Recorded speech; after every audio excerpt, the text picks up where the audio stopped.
4 jours après la disparition du submersible prénommé Titan, qui avait entamé sa plongée de près de 4000 mètres en direction du Titanic le dimanche 18 juin, des traces du sous-marin ont refait surface. Malheureusement, les nouvelles tant attendues de l'appareil sont dramatiques. Un peu avant 21 h, la firme états-unienne a publié un communiqué par le biais de plusieurs médias internationaux, afin d'annoncer que les 5 membres de l'équipage, dont le Français expert du Titanic, Paul-Henri Narjolet, mais aussi Stockton Rush, Hamish Harding, Shahzada Dawood et son fils Sulman Dawood avaient malheureusement disparu.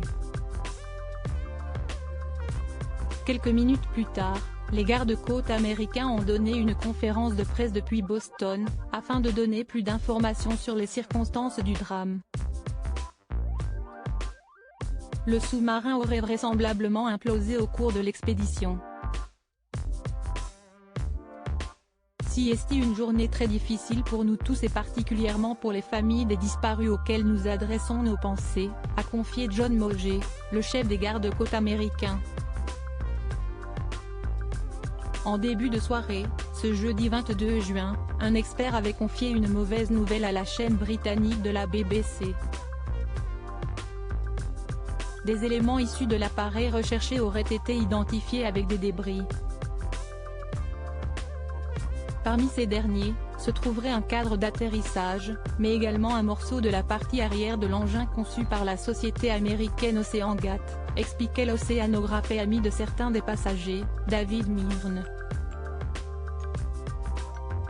Des problèmes de sécurité importants depuis dimanche, bateaux, plongeurs, robots et hélicoptères sillonnaient la zone du naufrage du Titanic, qui avait péri dans l'Atlantique Nord en 1912, à la recherche des explorateurs disparus. Mais qu'en était-il de la fiabilité de l'appareil, long d'à peine 6,5 mètres ? Dès 2018, des rapports révélés dans Le Figaro avaient souligné des problèmes de sécurité importants. Toujours d'après le quotidien, il avait notamment été noté que la construction de l'appareil ne pourrait supporter la pression de l'eau, jusqu'à 1300 mètres seulement. Il apparaissait alors peu probable que la capsule sous-marine puisse s'aventurer dans les abysses, pour explorer l'insubmersible. Article écrit en collaboration avec 6 médias. Crédit photo, OceanGate Expédition via Bestimage.